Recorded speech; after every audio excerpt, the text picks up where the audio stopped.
Hi, this is Mike, and I forgot to shave today. But now one of the things that we're doing is we're going to have a taste testing of mustard seed.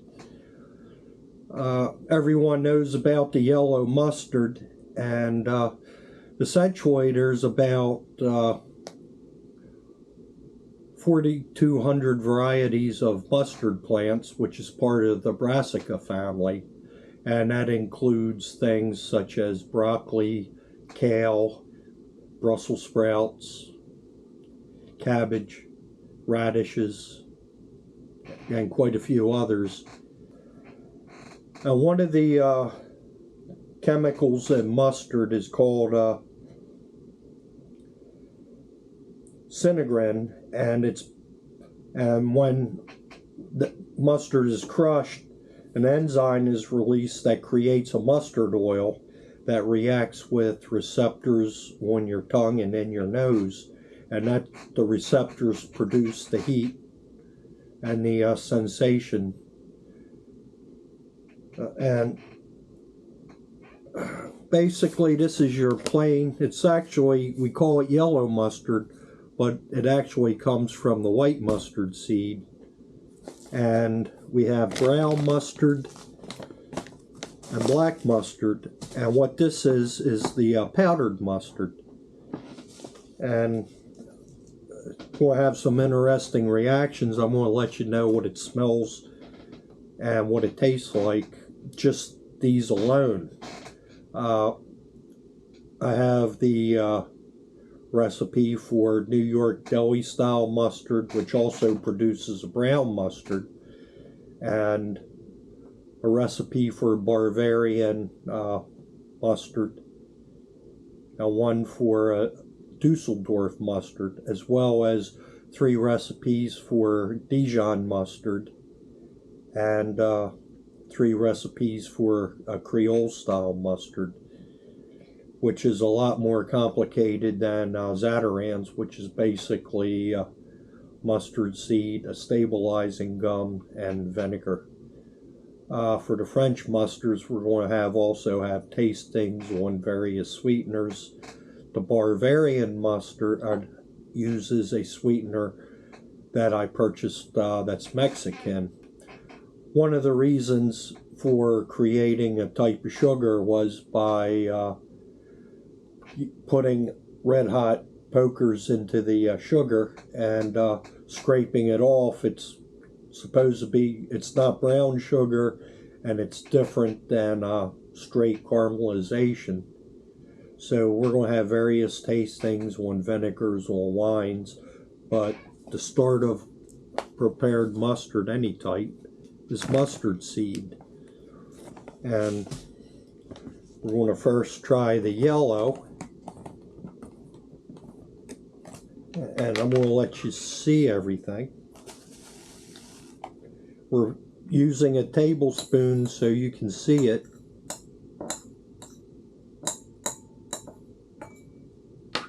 And for tasting, we're going to use a 1/4 teaspoon. I'm sorry, that's a teaspoon. And this is the most mustardy of this as far as the aroma. And it just, you know, it's a mustard. The various varieties have different aromas. And here we go.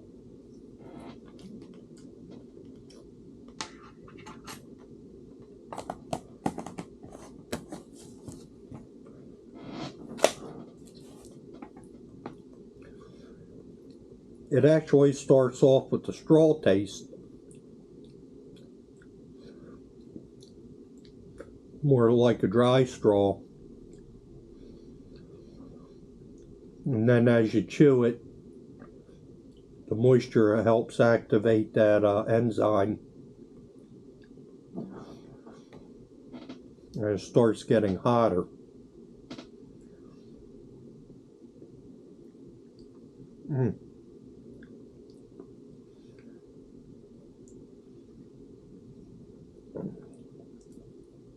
Now the mustard flavor comes out. and it also produces some heat.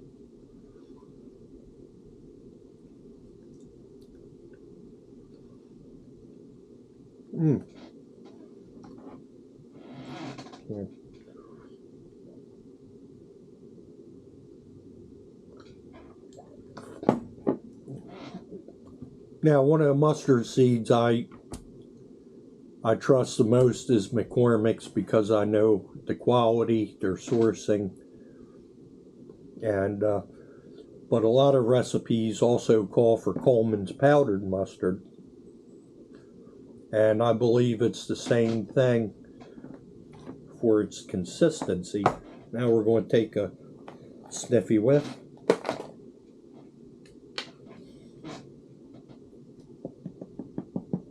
And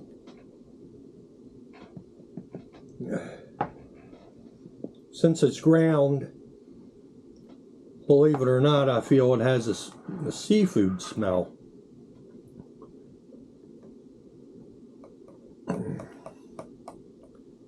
So we're going to let you see the powdered. It's basically yellow mustard seed. I'm sure they dehull it, and they grind it. And the reason they generally recommend this brand is, again, consistency, and Coleman's has been around quite a while. And in this case, I'm only using 1/8 of a teaspoon, and that's going to be plenty hot. And down the hatch.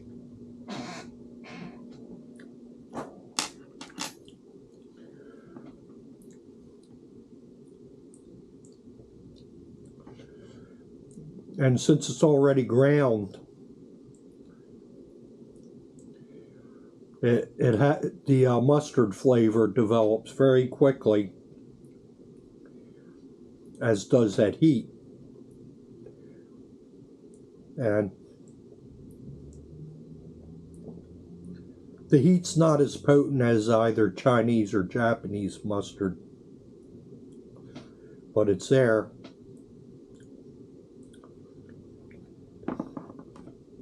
And I can see why a lot of recipes, even if it calls for mixed mustards, has a base of the Coleman's.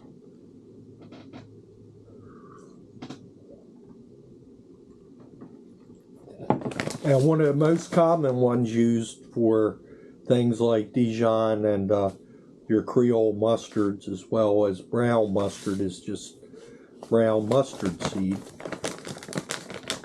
And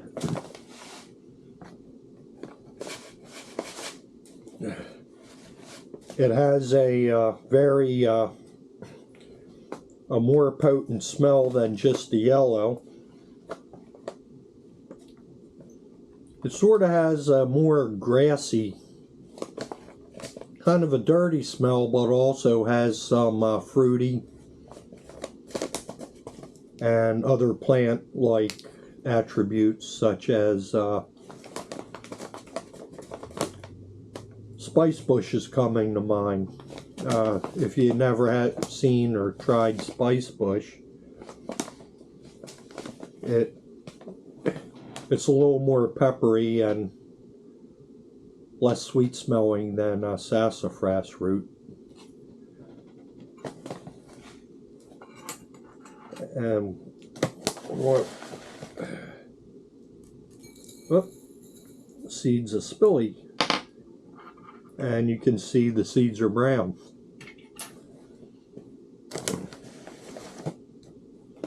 And we're going to do it down the hatch.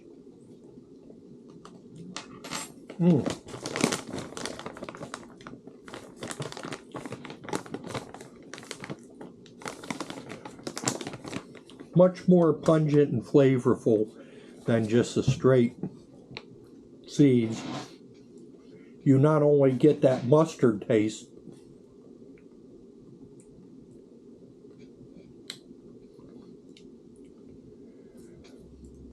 you get a somewhat fruity taste, and a horseradish taste. And it starts to affect your nose just a little bit.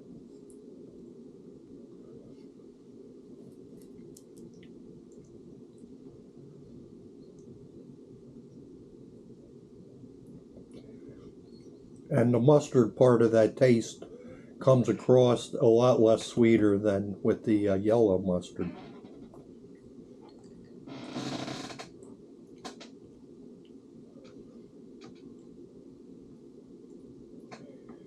I'm going to say it has a spice bush taste.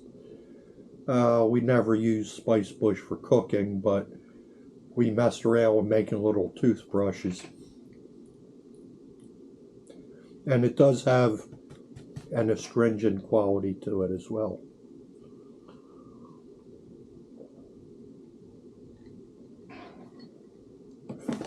And this is our last, and this is one of my favorites. Now, Creole mustards were made with black mustard seeds, even though most of the recipes today tell you to use the brown because, well, they said this is easier to find, and I'm thinking that's before Amazon.com and other spice houses that have mailing services. And as far as expense, this is one of the more expensive ones, as this costs as much as this or that.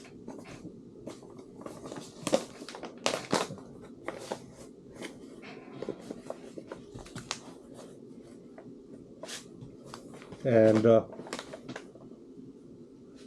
smell is a lot more complex.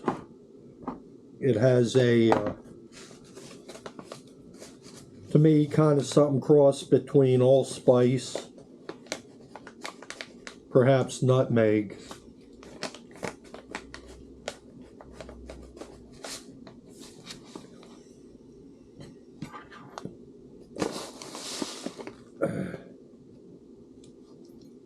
And the seeds are just a touch smaller than the brown mustard. They are different varieties. Maybe it has sort of a touch of smokiness as well. Black mustard hails from India and has one of the most complex tastes.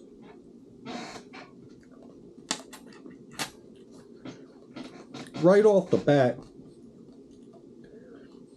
it tastes like dirt, for the closest I've come. Made many of mud pies as a kid, and we actually tried to eat them, more or less goofing off.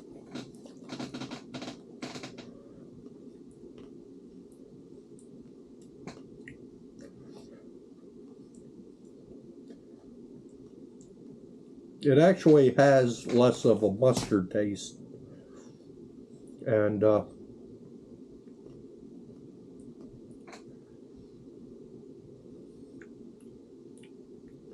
it's complex. It's closer to kind of a fresh cut grass taste. Has a much more pronounced horseradish effect in the nose. More like a coarse ground horseradish. As usually with mustards and horseradish, the finer you grind it, the hotter you're going to get it.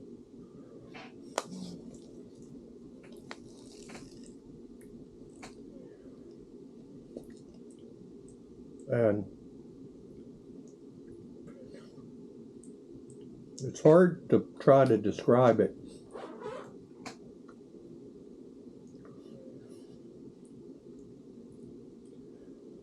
I'm trying a fruitier taste, something like what you'd think, rhubarb maybe. But also has the mustard taste is a lot more complex.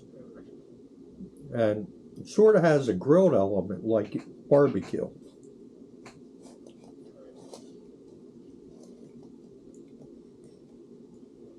This is one of my favorites, and I love the overall dynamics. So I think I'll probably have to buy more to make my Creole mustard, but we're going to go with the real deal. And the other Creole mustards, well, I'll use more.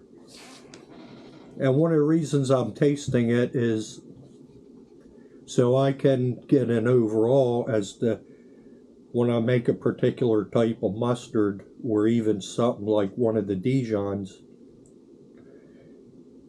I can figure out what proportions I want the yellow mustard, the mustard powder, and the brown mustard in. And also with the Bavarian mustard, do I also use some black, which I'm thinking of doing, because the commercial Bavarian mustard I bought, I wasn't impressed at all. All I could tell you was it's sweet. And this is, it's just getting everything to work together. And that's it for the tasting. And I'm also going to show you a little bit about the mixing the Coleman's mustard. And then I think we're going to add a little vinegar and compare it to yellow mustard. So I thank you for watching, and there'll be another little video on the mustards. Goodbye and God bless.